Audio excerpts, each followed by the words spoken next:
If only they knew. The hub for young business minds. Welcome back to another episode of the If Only They Knew podcast. Today, I'm joined by Suhit Amin, founder of Saulderson Media, a premium talent management and influencer marketing agency based in Scotland. Thank you for coming on. Tell us a bit more, firstly, about who you are and what you do, if you don't mind. Thanks so much for having me, Ted. So I'm Suhit Amin. I'm a young entrepreneur and founder of Saulderson Media. So I'm 19 years old, and what Saulderson Media is we're a premium talent management and influencer marketing agency based in Scotland. So effectively, what that means is that we exclusively manage a roster of YouTubers, Twitch streamers, Instagram personalities. So your social media influencers, we work with them and we handle them exclusively. Their sponsorships, brand deals, talent partnerships, growth, etc. So we're a talent management agency for social media influencers. As well as that, we operate an influencer agency. So we work with brands to run marketing campaigns, utilizing our extensive network of content creators and effectively work with them to generate a return on investment based on their marketing spend. I started out in kind of the YouTube space back when I was 13, and now I'm here. I've 19 and run my own company. Nice. Well, we'll get onto the company a bit later on. But like you said, you're still really young, and you was obviously doing a lot of great things when you was even younger. So if you don't mind, let's dive into that. What was a young Suhit like? A younger So Suhit, all sorry. so all my life really I wanted to become a doctor. Both my parents are doctors, and it was up until the time that I was around kind of 12 and 13 where I discovered kind of YouTube and online media, and it was at the time that me and my friends, we wanted to become like YouTubers. So as you can imagine, with a 13-year-old, it's like your cringy squeaky voice trying Yeah. to play FIFA or something on YouTube. And it was really that kind of sparked my interest and wanted to learn a bit more about YouTube and the industry. And I discovered kind of the whole business side of things, so how that worked, how that operated. And I discovered at the time something called YouTube MCN, so that was multi-channel networks. So effectively what they are is that they're third-party content providers, and they're kind of businesses that partner with YouTube channels, take a percentage of their revenue in return for providing like services and whatnot. So I discovered that, and I thought that's great. I want to get into kind of the YouTube and the business side of things. So I started kind of my journey and learning about that. So I did a bunch of volunteer roles back when I was like 13, 14 in various companies, kind of building my experience and building a bit kind of what I'd learned. And that was really up until I think the age when I was about 16. I was just kind of doing these different things, just different kind of online volunteer roles with different people, basically anyone that I could kind of work with in any kind of way, just trying to see how I can make a bit of money here and there as a young guy. For me when I was 13, like I think I made like £250 like one year, and I was like buzzing because that's for a 13-year-old, that's great. And then when I was kind of 16 and I got more involved in the esports side of things, so obviously your competitive gaming, which is blown up and is huge at the moment, and I got involved in a company called Frag Radio, which was, because it's not operating anymore, but it was Europe's biggest esports and gaming radio station. So that kind of got me really involved in kind of the esports side of things, and I discovered all about that, and it helped me also kind of channel my passions of YouTube and online media and combine that with esports and gaming, which again I was also quite interested in the gaming side of things and professional gaming as well. So I can combine those two kind of things and work on something I was interested in. And then similarly around that time when I was 16, I got a job with I finally went from kind of doing the volunteer stuff at big companies and got a role. It was a freelance role with ESL, which is the world's biggest esports company. And basically with the being part of ESL, I was hired in the influencer marketing division. So effectively what we do today in my company, and it was a kind of a good experience because again I was able to channel my YouTube ambitions and YouTube knowledge with esports and gaming, and that really taught me quite a lot about things back then. So obviously I was doing all this kind of stuff whilst doing school and different things like that, and just basically coming home, did like sport or whatever, did my homework, and then was on my computer just kind of learning things and kind of working with ESL, because the idea with ESL was that I was basically, what they wanted for that was effectively once I finished school was effectively kind of come work with them full time in the Germany HQ, depending on how things went with that. So that's kind of the progression up until when I was 16, so 2018. And then it was 2018, around that similar time that I was working at ESL, which was kind of the bad time for me. So obviously, this is when I was diagnosed, unfortunately, with something called stage 2A Hodgkin's lymphoma. And what that is, it's a form of cancer, which effectively is attacks the lymphatic system in your body, which is like a network of glands and vessels around your kind of neck and chest and other parts of your body, and that's part of the immune system. So it was that time that I was working for ESL, and I got diagnosed, and it was a big shock, because I was a great time in my life. I got a good job and something I was interested in, doing well in school, and then I've been hit with this, and I was in a state of shock, and like from what I had, it was quite a high success rate of curing the cancer first time, and getting to remission and whatnot. But my mindset was that if I'm going to be in like that 15%, for example, who don't make it, I want to potentially go out doing something that I'm really passionate about. And that for me was, ever since I was like 13 and 14, I stopped wanting to be a doctor, and I thought, I want to be a businessman, I want to be an entrepreneur. So around that time, I thought, you know what, if I'm not going to be here in maybe a year time or two years time or 5 years, there's no point sitting about doing nothing. I'm going to go out and follow my ambitions and become a successful entrepreneur. So it was, whilst I was working at ESL, I was going through chemotherapy, also at the time studying for my higher exams, which are the Scottish exams basically getting into uni. So at the end of June, I decided, you know what, I'm going to leave ESL and start, my entrepreneurship journey. And that's when, at the end of June, I launched Saulderson Media, which is what I currently do, in July 2018. And then I've been running that since then until now. So we're just under 2 years old now. And that's kind of the journey so far, from back when I kind of started out when I was 13 till now. It's interesting though, isn't it? Like how you wanted to actually start a business, not just to make money, but to actually make a difference. Like I've been watching a lot of Elon Musk, and that seems to be his main sort of drive, apart from obviously the end goal of he wants to actually live on Mars. But like his main drive of starting all these companies is to actually make a difference in the world, which it seems like you're pretty much doing. Yeah, definitely. Like for me, the reason I specifically started this kind of company was because through my kind of experience of being a YouTuber and working at various kind of YouTube MCNs and different YouTube companies, I noticed that creators were kind of neglected. So, you'd be partnered to a company, be sold, this fantasy effectively. You'd be partnered to a management company or an MCN, and then you wouldn't be provided the services that you're kind of, sold effectively. You're just neglected. So I thought, this is not good. Like, why is this happening in the industry? So I wanted to make a difference. I wanted to be there for the creators and actually create valuable partnerships, and not only partnerships, but friendships. And then obviously with everything that we do right now is we want to kind of make a difference where we can and whatever we do. So we just kind of go above and beyond, go that extra mile for our creators and make a difference in kind of what we do. And kind of the end goal is obviously giving back to, those who've helped me. So I try and do quite a lot for like Teenage Cancer Trust, and use the business to kind of, funnel into that as well. Because obviously, that's where, can do a lot of things through for kind of good causes as well. It is all about kind of making a difference. It's not about, really, for me, the idea is that if I wasn't making anything at all from this company, I wouldn't care, because it's just something I'm passionate about, something I love doing, and it's, it doesn't seem like work for me. It's just like, again, like something I enjoy doing, like a hobby essentially. What's the meaning of life? It's something I've been thinking of lately, and I think you're sort of touching upon it there, like almost doing something bigger than yourself, almost, like creating something that it seems almost on the surface just like typical business, nice, strong, successful business. But like you mentioned, you're doing something powerful, and I rate that. Yeah, definitely. Like, I mean, I don't know what the meaning of life is, but I think for me, it's like my perspective changed a lot when I, got diagnosed. And I think that since then, my mindset and, how I view life is a lot different. And I know, just like kind of taking every opportunity and just going out and doing things and not kind of wasting time, because I feel as if, we're kind of, your life can be cut short at any time. So for you, you just got to like take advantage of as many things as possible, live the life that you want to do.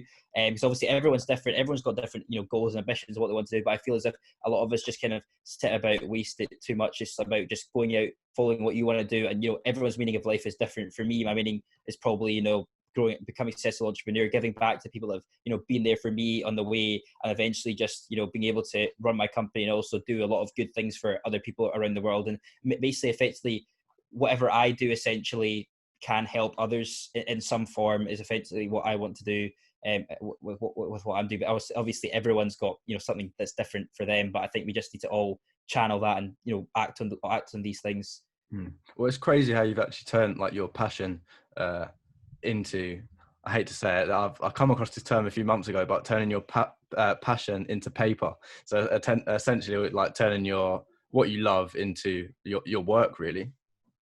Yeah, yeah, it's been really good, and it's obviously like something that's what I feel like everyone kind of should do, because obviously, most people, I don't know about your route personally, but a lot of people, go to uni, go into job just to get money, and slave away at a job for like 40 years just to sustain themselves and things like that. But I feel as if a lot of people, and I think a lot of people are doing a lot more now, is actually they're just doing following their passions, and regardless of if it's going to make them much or whatever, I think it's much more fulfilling in life if you follow your passions. And then that, obviously, I think if you're enjoying what you're doing as well, you're more motivated, you're actually going to be more efficient, and actually probably will turn your passion into paper, and in that sense a lot better than potentially doing something that you're not focused on, you don't actually want to do, and just kind of slave away and just do it just because you have to, essentially. You mentioned school before as well. Like you seem to be quite good at school academically, right? Yeah, so I do uni whilst I'm running the company. So obviously I went to school, and I'm in, well, I'm probably finishing first year of uni, I'd say now, because kind of things got cut short because of what happened. But yeah, I currently go to St Andrews University, and I do economics up there. So that's up in Scotland. But yeah, I've always been someone who has been quite good academically, and I didn't want the business. Obviously, people always ask me, why don't you just don't do drop out of school or drop out of uni and just do the business instead. But I've always been someone that's kind of enjoyed academic stuff as well, so I wanted to see how I could continue doing both side by side effectively. And once uni's done, then I can go full time in the business. But I feel uni's like a really good experience as well, so I did want to continue doing that as well, and go the academic route at the same time. How important do you think it is to have something like that behind you? Like you said, you could easily pretty much quit uni today, carry on with your business. But how important do you think it is to have that backup? Because I know a lot of people, a few people in fact, that have left uni because they've had a really successful business, like millions coming in and out, and then it just sort of hit a brick wall. Like that, like you think you're just on this ever increasing rise, and then all of a sudden you just hit that brick wall, and it either drops rapidly or it just slowly starts coming down. So how important is that backup of the education? Yeah, I think it's really, really important, because obviously, like, everyone says things like life's a roller coaster. You never know. You could be on like a great high right now, and then all of a sudden things just come crashing down. And I feel like for uni, for me, is definitely like I wouldn't say it's a backup option, but the degree, I guess, is like a backup to what I'm doing, because obviously let's say in 2 years' time the business failed, right? I'm in uni. I'm going to go out and get this degree, and then I can potentially, for me, I think the good thing about uni is I'm going to get a degree from a good uni, and for me, I think I can potentially, utilize that with my experience that I've obviously got from building a business to go into a job, build up some capital, and then start my next project. I don't think I ever do want to work for anyone else, in my life. Obviously, most entrepreneurs, once they get a taste of, running things themselves and being their own boss, they don't, typically want to. But I feel as if uni is a, very good backup option, especially for everyone. I know a lot of big entrepreneurs preach, drop out of uni, you don't need it. It's not necessarily going to get, you see all those ads are like £500,000 in student debt and whatnot. But I feel as if, like, if you want to do it, and you're passionate about it, I think it's a very good kind of backup option for sure, because things could come crashing down at any time. You've obviously got this degree to back up, get you a job, and you can kind of regroup and go forward from there. You seem to have got a good balance, like you said, between the experience and the education. And there's like you mentioned rightly, a lot of people will be listening to this thinking, do I go for more of an experience in my field, or do I try and go down the education route, or where do I sort of go? And you sort of touched upon it there, but if you don't mind, like, clarifying, what route, if any, would you prioritize, or would you try and get a balance between experience and education? I think a balance is really important. It's obviously is quite difficult to find that balance, because uni is not just about your education stuff. It's obviously all the other extra stuff among that. I think for me, right now, my balance has probably been more experienced business side. Just kind of, we're in a kind of a stage of growth at the moment, so I've been kind of focusing a lot more on that as opposed to uni side. But I think as uni, as I go up the years in uni, I think things are probably going to balance out a lot more. But I think it is always important to find a balance that works for you, because a balance might not work for everyone. Because obviously, if you're in a company that's doing really well, you need to attend to that a lot. You might be focusing more time on that, but obviously you need to still have time, I feel, for your academics, because that's important. And also the actual whole university experience you'll have, meeting all these new people, and the diversity. So right now, I think my balance is probably much more kind of business oriented, especially with kind of coronavirus and whatnot, being back at home and uni being cancelled, I've just been kind of working most of the time because uni's not been happening. But obviously there's online exams, etc. But I think that, as I get into second year, third year, and fourth year, things are probably going to balance out a lot more. I'm going to have to kind of look at my time and manage it a lot more wisely. But it's very important, just even if it's not university or in a business, just whatever you're doing, just finding like a balance that fits and works for the person. And you mentioned obviously before about the cancer. It'd be hard for us to sort of ignore it. Obviously, it's a critical stage in your life almost, because it changed a lot of things. But if you don't mind, let's sort of go back to that a little bit and dive deeper into sort of how that affected you and how that changed your mindset a bit more. Yeah, so for me at that time, like when before cancer, really, I was just kind of a normal kid. I guess maybe not normal because obviously I was doing all this other online stuff. But I guess that for me at the time was really more just like a hobby. Like someone might go and game or whatever, play Xbox. But for me, kind of for me, I was just kind of like doing influencer type stuff. But then once cancer really hit me. For me, it did really completely like change my mindset, change my perspective of life and everything. Because as I said before, like I was just kind of this person. I was just going to live my life and just see what happened. Really, do a few things here and there. But then once that kind of happened, I realized, wow, like my life could literally, obviously very luckily, I'm still here. But even if it wasn't cancer, my life could literally end right now. Anything can happen. So there's no point just living my life like that. There's no point just going the normal way that everyone else does and just kind of just taking it as it comes. I think my life changed, and I thought, my perspective, I thought, I've got to take action everywhere. I've got to follow my ambitions, just work fast and work smart, and make sure I can pack in as much as possible in the time that you have, because you never know what's going to end. For me, I think my life's been fulfilling so far after my cancer. I think for me, cancer obviously was a really bad thing, but again, at the same time, it was a good thing for me, because in terms of the opportunities that have come out of that, my mindset shift, my perspective shift has been really, really important for me, and it's kind of, I think, helped and bolstered my success, because it just really focused my brain and made me realize what's important in life, which is obviously just following your ambitions, following your passions, the people who are surrounding you that are there for you every day, the importance as opposed to kind of prioritizing other things that maybe aren't so important that most people do, and just because that's just how humans work. So I think it was a very big turning point in my life for sure. And I'm very thankful for, obviously not thankful for having it, but very thankful for the lessons it's taught me. It taught me a lot of like kind of key lessons. Well, I think that's the thing. It's an important point to make, that even though it was a massive negative, because of your mindset, you flipped it and turned it into a massive positive almost, because you allowed it to change your mindset for the better. And I think it's something that a lot of people are going through now with the coronavirus.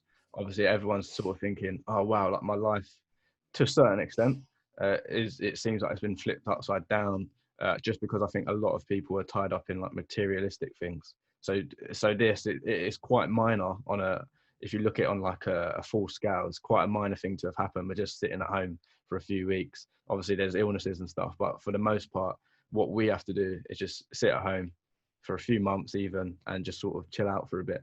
But I think a lot of people tied up in the image that they present, and being at home, they can't present that image. So yeah, I think it's very important for people to realize that your mindset can change.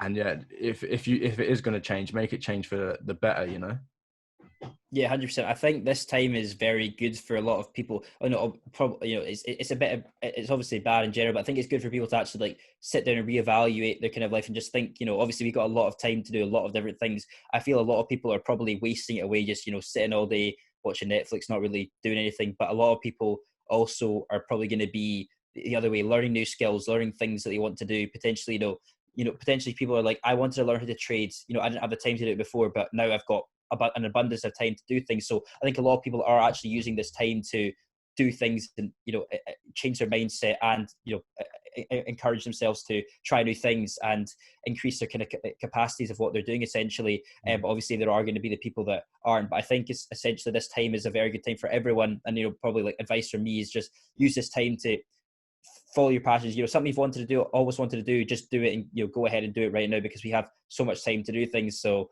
why not just try something new? Yeah, exactly. Yeah, exactly. Another good point. I've tried to like almost live my normal life in terms of going to work, i.e., like my office desk, going to work throughout the day, and then normally I'd have the time like commuting back, where I'd sort of catch up with my page and just sort of do all the admin-y stuff. But yeah, now I try and fit that extra hour into, like you said, learning something new. Is that something you've done as well? If so, what have you been learning, or has it just been hands-on with the business? Well, yeah. So I've been a lot more hands-on with the business. So like for Mm. sure, from when I was back at uni, I was doing a lot more like kind of part time because really I had a lot more things there. But right now it's just been kind of full swing focus on the business. But I think one thing that I kind of really neglected before what like uni and stuff, but with uni and the business stuff was like kind of health and my health and kind of fitness wise. So I have tried to although I'm not going to say I'm doing tons of stuff, I have like tried to focus a bit on my fitness and what work out, go for a run, cycle a lot more, and just kind of be active and keep fit. And I've also tried to I used to read quite a lot when I was younger, and I think I've neglected that like a huge amount just with busyness and stuff. But I think one thing that a lot of entrepreneurs kind of thank is reading. They attribute that a lot to their success. So I've kind of started reading a lot more as well, and just trying to kind of instead of potentially at night watching Netflix, taking that time potentially to even just if it's 10 minutes, just read a book, read some pages of something and just learn new things. And as well as that, I am actually trying to learn a bit about kind of the stock markets and trading, etc., because obviously there's been a bit of a stock market crash. Could it go down more? Could I capitalize on that? Yeah. Always trying to make money moves essentially. But Nice. yeah. I think a lot of people they're trying to capitalize on it, but it's just so hard to read, isn't it? Because everyone thought it's going to just plummet. It seems to have dropped slightly and gone up, dropped slightly, gone up. So Yeah. very unpredictable, dangerous game to be in. But like you said, if you spend the time learning about it now, then in a few weeks' time, few months' time, you'll be an expert, hopefully. Yeah, 100%. Like, one of my good friends, who started kind of a similar route to me, he just spent the time like learning. It was mostly cryptocurrency for him, just learning the stock market, learning cryptocurrency, and he's made a huge success out of that, completely. And I think it's something extremely hard to learn, but I'm just kind of slowly learning the basics and just seeing where I can potentially get in here and there, and different things. Nice. Oh, I'm glad you're sort of making the most of the lockdown. I'm sure many other people are. So it's good to see. It's good to see. But let's talk about a bit more about your business, if you don't mind. Firstly, we were talking about what we're doing on a day to day. So if you don't mind, with the business, what are some of the things you have to do on a almost day to day basis for that? So for us, we're a very small team. Is three of us at the moment, and then we're bringing one person next month. So it's all very hands on. Everyone's doing like everything. Obviously, you've got your set roles. You maybe have like someone who's a marketing manager, but they're doing completely different things. So for me, it's like really hands on everything in the business. In terms of like how it kind of day to day kind of works. So majority of the time, I'll be kind of lots of calls with different clients and whatnot, because we have two types of clients. We have our agency clients as well as our talent management, so we've got to make sure that we're there for both our influencers and our talent. Be working on kind of marketing the business. One big thing right now is kind of utilizing this time of coronavirus to see how we can position ourselves in the industry and grow our reputation, because obviously a lot of brands have pulled their marketing budgets back a bit, so there's not as much in terms of campaign wise going on at the moment. There is still quite a lot in terms of comparison to other industries, but we're using this time quite a lot to kind of plan and strategize kind of our moves for the future. So we're kind of looking at our kind of reevaluating kind of our operations and our plan of how can we target big brands in the future, because 2020 for us was going to be kind of a year that we wanted to kind of start working with more mainstream companies, because we're really being much more focused on kind of esports and gaming brands. And 2020 for us was going to be kind of a year we want to diversify, work on all different types of influencers, lots of different types of verticals. So right now is kind of a good time for us to kind of sit back and reevaluate effectively what we're doing in the business. How can we apply these to different parts, essentially? And right now, we do have quite a lot of campaigns in action at the moment with a lot of brands who are kind of online providers and online services. So a lot of the day to day is running that, making sure things are going through smoothly. Also, business development, outreach, calls with the team is really hands on, loads of different things. And also, obviously, as the owner of the business, I've got to make sure I'm keeping up with it. Finance and HR. It's all over the place. It's all over the place right now. There's not really a set schedule. I'm kind of waking up, working, I guess, from like I'd say like 10, and then also just working and taking a few breaks, but just basically working all day essentially. But there's a lot on, and it's a really good time for us, obviously, just to with coronavirus and things like that, a lot of things have slowed down, but it's a good time for us to make sure that we're still keeping top of things and still growing and still, planning, strategizing our next moves, essentially. You mentioned influencers there as well. How powerful are influencers in today's world? So powerful, like for us, especially with kind of our kind of, obviously, back in the day, obviously, if you think about like our parents, they will have been influenced and look up to potentially like celebrities or musicians or whatnot, those other people. But with our kind of demographic, we've grown up with, obviously, with social media, and we're obviously at Gen Z, late, early millennial, Gen Z's, late Gen Z, even the younger people have obviously grown up with social media. Most of our time we spend consuming social media content. I don't think I've turned on the TV. I don't know when the last time I watched a normal TV program. It's always just YouTube or Netflix or whatnot. So our kind of younger demographic is so in tune to YouTube and social media. We use it so often, Twitch, etc. So the people that we are relating to and looking up to are these influencers. So they're extremely powerful. They have a huge power over their brands and followings, because unlike potentially someone looking up to, I don't know, like Cristiano Ronaldo anymore, probably a lot of young football avid people will be looking up to them. But obviously he's kind of, I guess, in a god complex. Like, people can't, who's good, no one's going to be Cristiano Ronaldo, but it's quite easy for potentially for me or you to maybe sit down and start YouTubing and potentially become a YouTuber. So these guys are a lot more relatable to us, and the fact that they're relatable to us, they have a lot more influence over us and what we do. And the power of influencers is just like huge. Like the stats for 2019 were every $1 of ad spend in influencer marketing sees a return of approximately $5.78, I think it was. So obviously, just the return investments that brands are getting from these influencers, because influencers know how to target their audiences so well. Their consumers are so religious to them as well. It's like a religious, almost like a cult like fan base in a sense, which is it's just insane to see kind of obviously building the communities. We're working with a lot of our exclusive influencers, kind of the building their discords and their communities. So it's just interesting to see, like, they put one message in and their fans just flood to want to interact with them and speak to them, engage with them, because these guys are just the guys that we look up to. And obviously, like, I think probably I would look up to kind of social media creators a lot more than I would look up to like any standard celebrities as well. It's just really basic kind of my kind of demographic, young people. Is such a powerful way to target Gen Z and millennials, and even other demographics, depending on how you target it and how you choose to run things. And for the young people out there starting off with businesses that are probably looking to, like you said, leverage that true power that the influencers have, without revealing too much, of course, like, how do you think they should sort of entice the influencers to get on board? Like, how do you actually capture the influencers' attention first to have them on your team? Is that, are you meaning more in so like young people who potentially want to start an influencer company, or young people who might just want to use influencers on marketing campaigns? Yeah, like, who want to use influencers no matter what the business, just as part of their marketing efforts? Oh, okay, yeah. So essentially, I think that one really big thing is finding creators, and it's a big thing for brands. And you see, you can look at kind of case studies of campaigns that have worked and campaigns that haven't. One of the huge things is you really need to find influencers that align with your brand. If you're using an influencer, like, let's say, I don't know, I've got like, let's say SteelSeries, like my mouse, the mouse company I use. So let's say SteelSeries want to push out their gaming mouses, for example. They're not going to use a fashion influencer who has nothing at all to do with gaming. You need to find influencers that align with your brand. And a lot of the times is that, because influencer marketing is still relatively new, although it's been out for a while, it's still kind of a relatively new industry. A lot of brands still don't know how to kind of truly capitalize and use the power of that. So they're doing influencer marketing completely wrong. They're just looking at kind of vanity metrics and social numbers, just seeing, people who have big followings of, like, okay, right, they're going to sell a ton of products. But if that kind of influencer doesn't align with your brand and your brand messaging and your vision, it's never going to work, because it's so easy now for consumers to see when an influencer is just faking what they're doing. You need to, obviously utilize influencers that are truly passionate about your products, passionate about what you're using.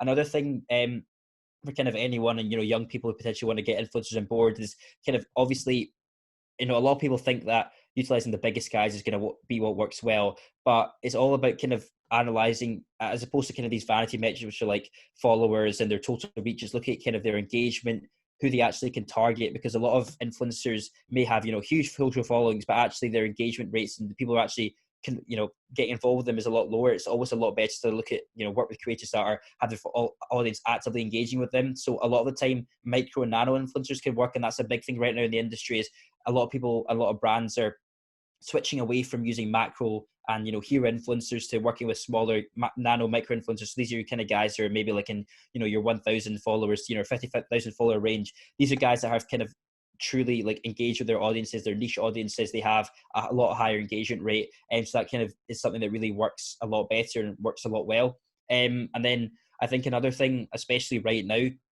is TikTok. I think is quite a big thing, and obviously you probably use it yourself. Everyone's using it. I was in a call yesterday with a kind of a marketing advisor, and I was talking to him about TikTok, and I was like, I'm not sure if you know of TikTok. He was like, look at my phone, it's right there. But everyone's using it regardless of your age and whatnot. But I think right now, especially, is one thing is that a lot of brands are using is that because TikTok's blowing up, it's such a good way to target young people. The demographic is so young. It's like 16 to 20, I think, is like kind of the demographics.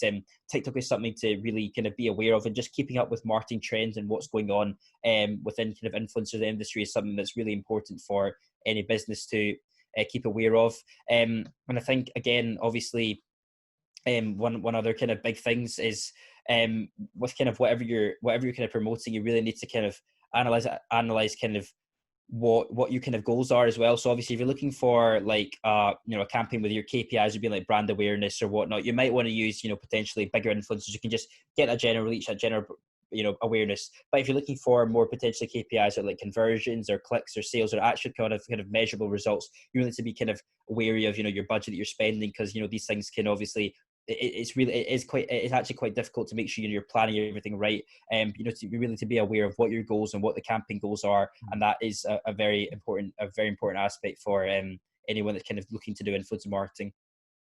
And thank you for that, by the way. That's very valuable. I shouldn't ignore the fact that was very, No worries. yeah, thank you for that. But obviously, you've done a lot yourself, like we mentioned. You won a few awards as well, right? If you don't mind telling us a bit more about those and how you got those and what they were. Yeah, so I think right now with the company, we have 4 awards to myself and the company, spanning both of us, and we're also shortlisted as finalists for another 3. But obviously, they had to be, the kind of award ceremonies had to be cancelled due to coronavirus. So now they're all in September. So I'll tell you a bit about them after. But the first award that we won it was for myself. It was Young Social Media Marketer of the Year 2018. So it's by a company called Social Day. So they're kind of the biggest social media festival, and they run like a big event for businesses and brands and influencers and general people in social media every year. And they also run the Social Media Marketing Awards. So that was held down in London. And I won the Young Social Media Marketer Award of the Year award in 2018. So that was the first one I believe that we won. Second thing after that was something called the Scottish Edge. So in Scotland, there's this big company called Scottish Edge, where they effectively fund grants and loans to companies. It's effectively a competition where loads of businesses apply. So I think in my round 14, there was about 330 businesses apply for funding and loans and grants. You have to go through kind of pitching processes. So I was in the young age category, which is like entrepreneurs who are between age 18 and 30. So within that, we won the Young Edge Scottish Edge Young Edge Award for round 14, and we won a £10,000 grant with that. So grants for the Young Edge are all £10,000, and then for the main Scottish Edge, they can be anywhere from £10,000 to up to £150,000. So there potentially I will be probably entering the company into the main Scottish Edge further down the line once we've obviously utilised this. So that was like a really big achievement, and it was a really nice award ceremony and awards dinner, and a really big thing in Scotland. And any Scottish business should definitely look to work with Scottish Edge, because they're brilliant, and kind of the stuff that they do. It's 1 million every single round, and they have 2 rounds a year. So it's funded by the government as well, and they have like a big kind of backing and investment in that. The third thing I won was just something from my school. So my former school have something called the G&T Awards, which are effectively for former pupils who are inspiring and take action and do kind of interesting things in their life. So that was one thing that I won the Young Achiever Award for that this year. And then the 4th award so far is I need to look over it. I can't even remember what it's called. Most promising. I can't remember exactly what the title was. It's most promising new entrepreneur in East Renfrewshire. So that's the kind of area that I live in. So that was the most recent award. And then for the business specifically, we have a couple of other things with influencer marketing. We're shortlisted for the Influencer Marketing Awards for 2 awards.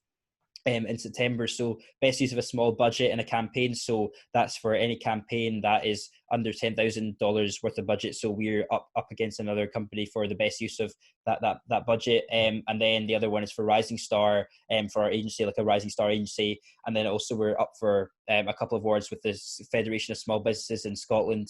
And then also I'm up for an Enterprise Awards for Young Scot, which is like a thing that they run in Scotland here as well. So quite a lot of things to look forward to. They would have all happened, but obviously we've got to wait till September now to see if we've won any of those things. Nice, but well done on that. It's a lot of good accomplishments there. So what is it you're doing well?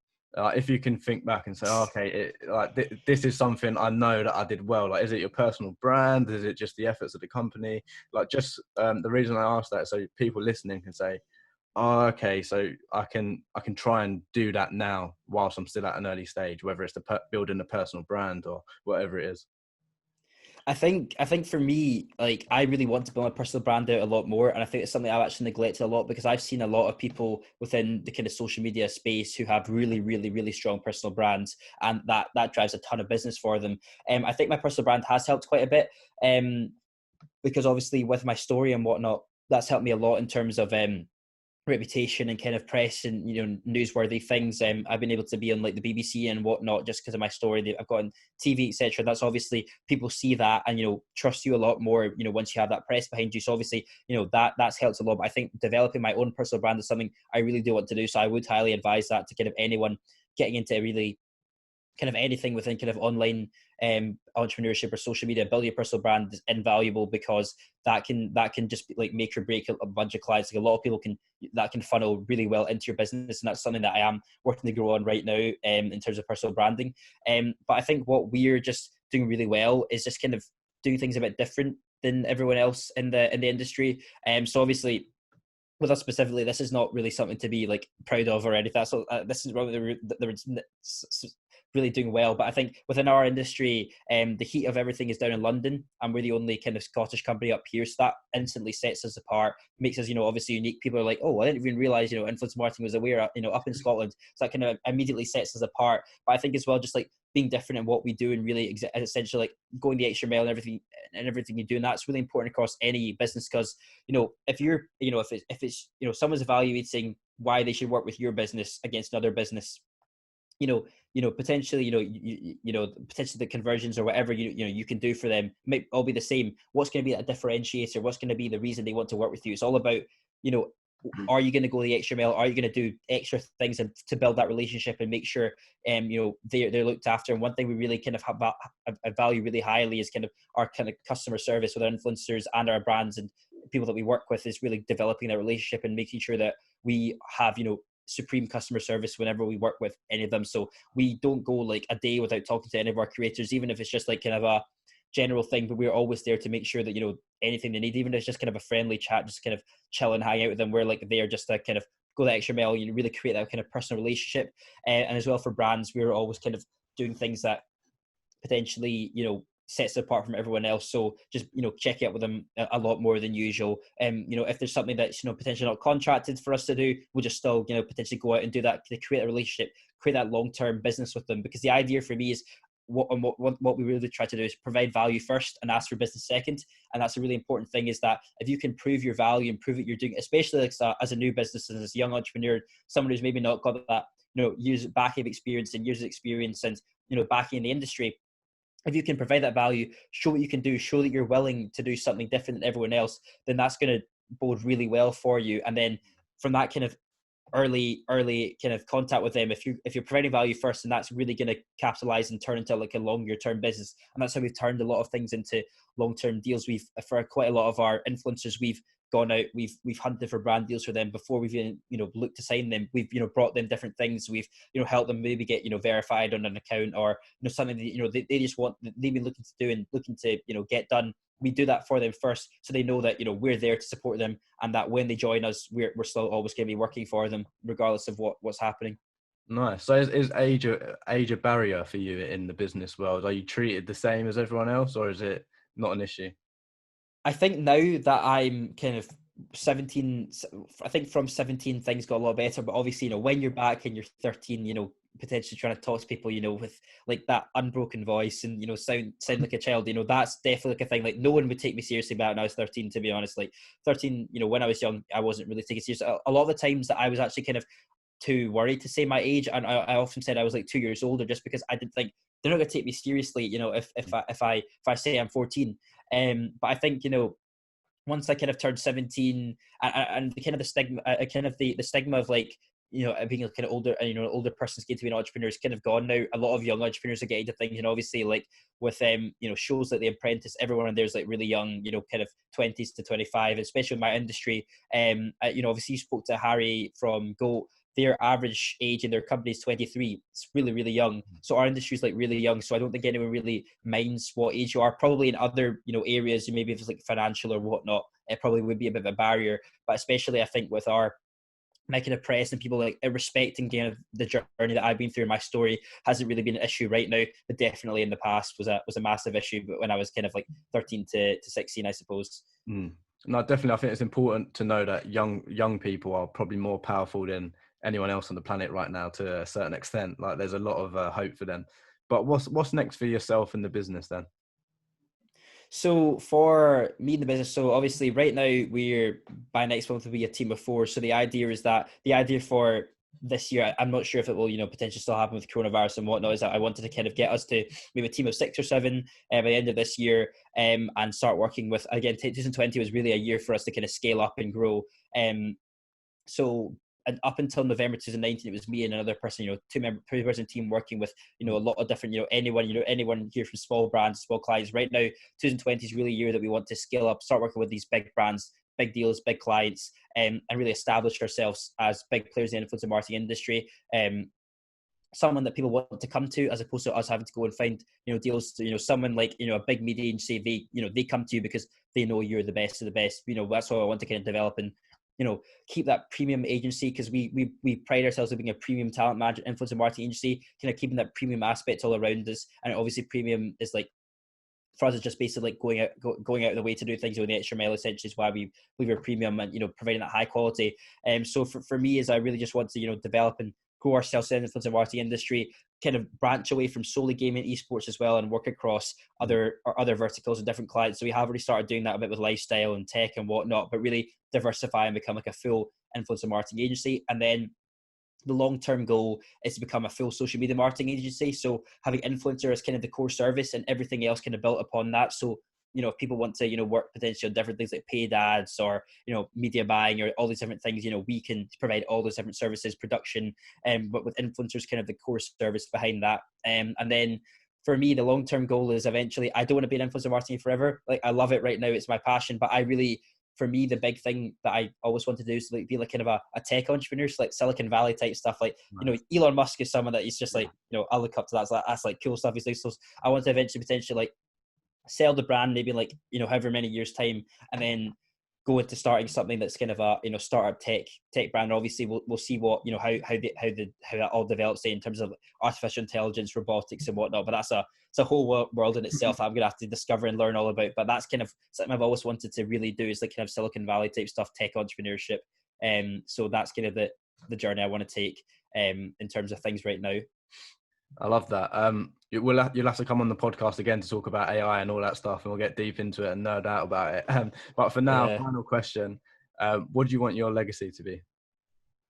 For me, this is one big thing that I really want to do, is I want to kind of have that lasting message of being a young entrepreneur that's there to boost young entrepreneurship. So one thing I try and do a lot is, I've done quite a lot of talks about my journey and my story. And one thing I really want to do is kind of inspire the next generation of young entrepreneurs. And I always try and, whenever I speak to anyone, I always try, who's young, I always try to say to them that don't let something like what happened to me in my life be the reason you take action. I effectively just want to inspire young entrepreneurs to just go out and start doing things regardless of their age, whether you're 13, 15, 18, if you don't think you're old enough, just go out and just start doing something. So my legacy is I want to really go out and be someone that is known for inspiring the next generation of young entrepreneurs.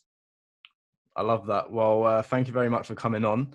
It's been great to listen to your story. The floor's now yours. So if there's anything else you want to say, anything you want to get out there to the young people listening, go ahead.